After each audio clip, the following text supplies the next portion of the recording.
Hello, I am Michael Lighten, and this is Michael Lighten, writer of science fiction and poetic works. It's a long title.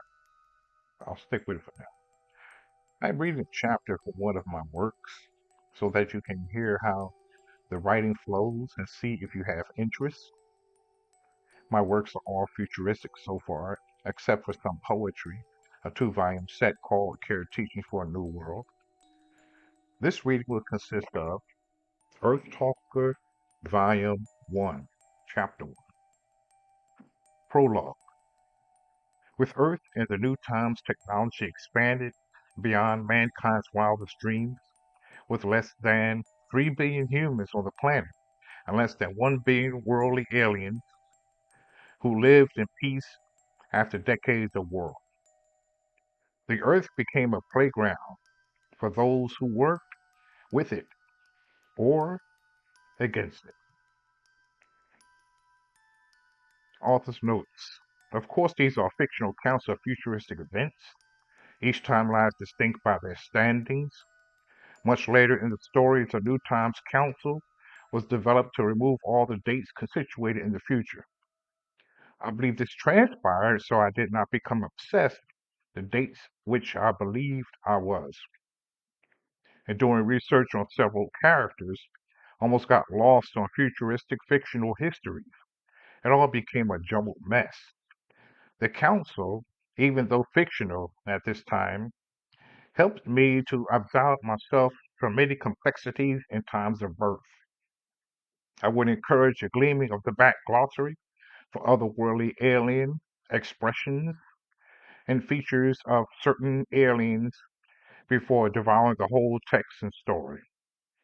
Also, I would note there are present places in the future written in war experiences. I did not or were ever desired these locations to meet any disastrous fate. I only wrote what I saw the characters experience, and the occurrences thereafter continue in his story. Michael Lighten, mystery writer. This is October 2024, Old Times. Chapter 1. Anything else you're interested in is not going to happen if you can't breathe the air and drink the water. Don't sit this one out. Do something. Carl Sagan. I was a short human with two blue wraparound robes and black ties. I didn't want the robes to trip me up, which they had a bad habit of doing occasionally. Some inhabitants, including my half brother Hut, might see it as funny if I stumbled in the robes, but it was quite embarrassing. My mother and I, known as Mother Nib or Mother returned from planet Pro is a planet over 361 light years from this place.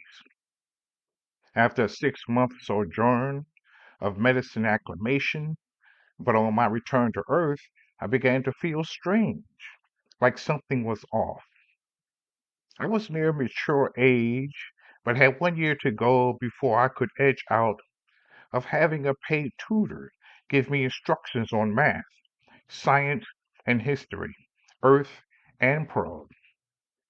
As Karen Melee, a black-haired human instructor with a pink complexion and a very thin body, gave me electronic homework, I excused myself, and he quickly left, sensing something quite not right. I became violently ill. At the bathroom, I retched dryly until I heard a firm knock on the door. Let me in, my mother, known as Mother Nib, asked.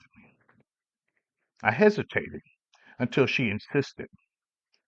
When I pulled back the bright blue door, flushed the toilet, and began to wash my face, she handed me a green paste that settled my stomach and gave my breath a sweet smell, if only for a moment. You think it's the Earth Pro mix? She asked. The Earth Pro mix was a combination of medicines given by professional healers, doctors on Earth and Pro, that assisted planet travelers to acclimate on Earth or Pro. If not taken in a certain manner or order, given in heavy amounts, an individual had been known to become ill, and some had died suddenly. I don't know. Why are we not using thoughts?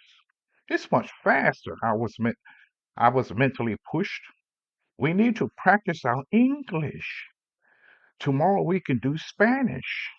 Humans do not throw thoughts, she said. I know, I said as I wiped my wet face with a blue towel. I slowly sat down in the living room and bowed my head, mostly because I didn't want to look my mother in the eye and deal with the matter. She sat next to me on a green couch, sensing my enclosed nature. She had a tan complexion with thin fingers that acted as a comforter as they ran along my lower back. She had healing powers, and I was glad to experience their effect firsthand. This is the third time you got sick.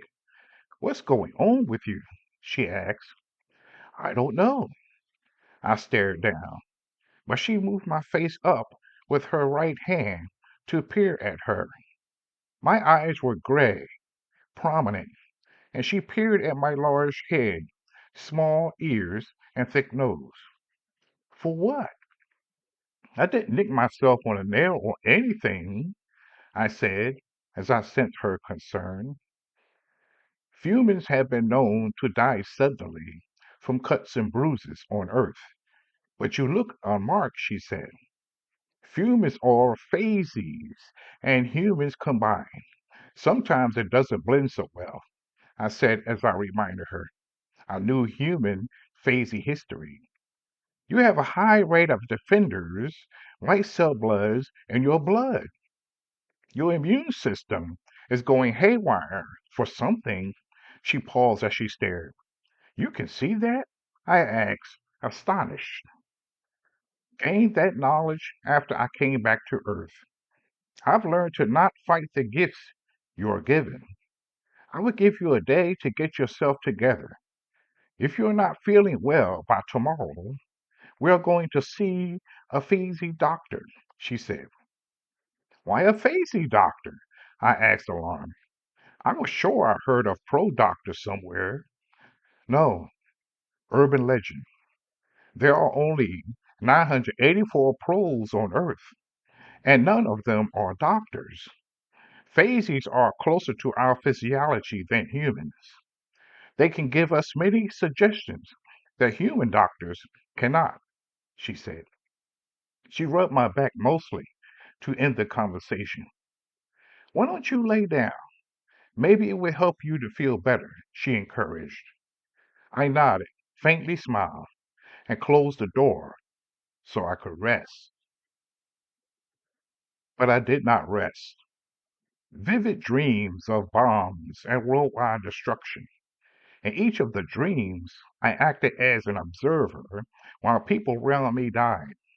It was so horrible, I woke up with a start at 10:02 at night. We had to have gray many blinds to conform to the windows, which twisted about the ship like structure. As I walked into one living area, I saw my half brother Hut, home from work as a spaceship maker. He only stayed with us temporarily because he had his place 2 blocks away. Hut was the son of Lehman Joe, better known as the man who didn't want to go to Earth, or the man. His companion was Peter, and her daughter Nesh is my half sister, like Hut. They stayed some blocks away in their place. He hugged me and asked if I was feeling better, but his senses told him otherwise. He needed to hear it from me. Much better. I sat next to him as V screens played in low tone news reports. This always gives me a headache, the way you can look at so much without getting confused. I trained myself. It helps my mind, he said. I noticed an open electronic album that showed towers in various positions on the shore. Lighthouses? I asked, confused. Roughmen places. I am doing a little research on phasey human interaction. I tell you, it was not an easy history, full of bloodshed and much death. He moved blue electronic pictures. I moved my hand forward to touch it and was instantly taken to a tower that looked over 100 feet in the air.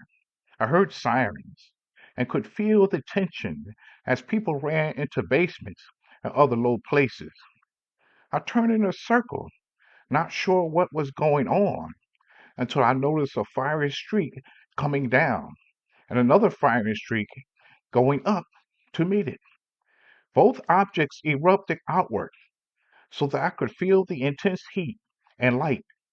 I reared back and raised my arms to protect my face until I felt a shaking and opened my eyes and saw my brother as he stood over me. He looked alarmed and almost lost as I came out of my dream. I must have fallen asleep, I said. No, you were wide awake. It was like you were in some kind of trance. He sat next to me, worried. I don't know what happened, I said. We are going to see that doctor tomorrow, he said. I reluctantly agreed. Mother and Hut rode in a green and blue air car, .0004, which appeared slick in the sun that rose. It was Mother's car because her favorite colors were blue and green. I slowly disembarked as the car hissed and made noises that whined. My arm rose to block some of the sun's brightness, and I saw an explosion that devastated land and people. Jib, Mother was upon me with a touch from her right hand on my left arm. You all right? I blinked my eyes and stared at Hut, who approached from the driver's side. Jib, he pushed a worried thought. I will be okay. I sighed and tried to stand tall and walk into the white offices with 3 levels and blue tinted windows. Shah was a 127-year-old young Fuman with light brown hair mixed with gray. She had white eyes that stared with determination into all my orifices, embarrassingly, until over an hour later she left me, my mother, and my brother sitting in a side room with a brown bench and light gray walls. When she returned, we all looked up to read her face and features, and with this reading, we were all surprised. You're feeling the after effects of the Earth Pearl combination, or EPC. She wearily sat on a movable stool. I contacted some pro doctors through a 5-minute probe, and that was their diagnosis too. I have seen this before, especially after the planet excursions began over 200 long terms. I suspected there was more to my illness. What do you recommend, healer? Mother asked. A gradual withdrawing of the EPC to two-third doses. I am sure you are still taking the dosages every 60 days as required, she asked. We all soundly nodded. I'm going to increase your nausea meds to give you some comfort, Jib, she typed with long, tan fingers. If you have any more problems, please don't hesitate to contact me or my staff. When we all left, we were all quiet in our thoughts, as relief fell over our bodies and minds that all would be well. I sensed she was connected to my father, Mars. I glanced at my brother. She was his companion on the phase, given by great leader Est after he died in the Destroyer War. Good pickup, Hut smiled. Please, I could read some of her history. I suddenly looked up and back and noticed her as she stood in that upper window. She stared almost stoically at me. When we all climbed into the car and it rose 50 feet, Dr. Shy stared like a robot. I could not fathom what was her fascination in watching us as we rolled off into clear skies and many air cars. And that was chapter one, volume one of Earth Talker. I hope you enjoyed that read. In the works, there are two more I found in the pocket. One is a science fiction thriller called The Forgotten Case of Rain. So far, the title has not changed. And the other is a practical guide to living called Communications in Love, and that title has not changed. It's on Amazon.com. The draft digital connects to Barnes and Noble, Apple Books, and a few others like Delo and Gardner's, Fable, Palace Marketplace, BorrowBox, I think I said it, Delo. Yeah, Everand, Overdrive, Kobo. There's one called Tolino, Vivlio, Smashwords, and Cloud Library. That's a few things that you can find some books on, some and other books you will not be able to find it on. So it's not going to be in all areas. Also, it's on Google Play Books and ebook and audio. And I did a check on this volume, and it came out very well because I have to do a double check to make sure I want to make any changes. And I didn't have to do it for the voice on there sounds 50 times better than mine. It's auto narrated though. If you don't mind that, I kind of I put that in the book for you to have that one if you want that. If you want that free, you have to contact me on that one on the email. Michael Lighten 72 at gmail.com. If you want that free in the Google Play books, you don't want to pay for it. It's only 99 cents. I'll double check the price, but it shouldn't be no more than $2.99. It's not a lot, but it's nice hearing. So this is Michael Lighten, and I will connect you in the next audio.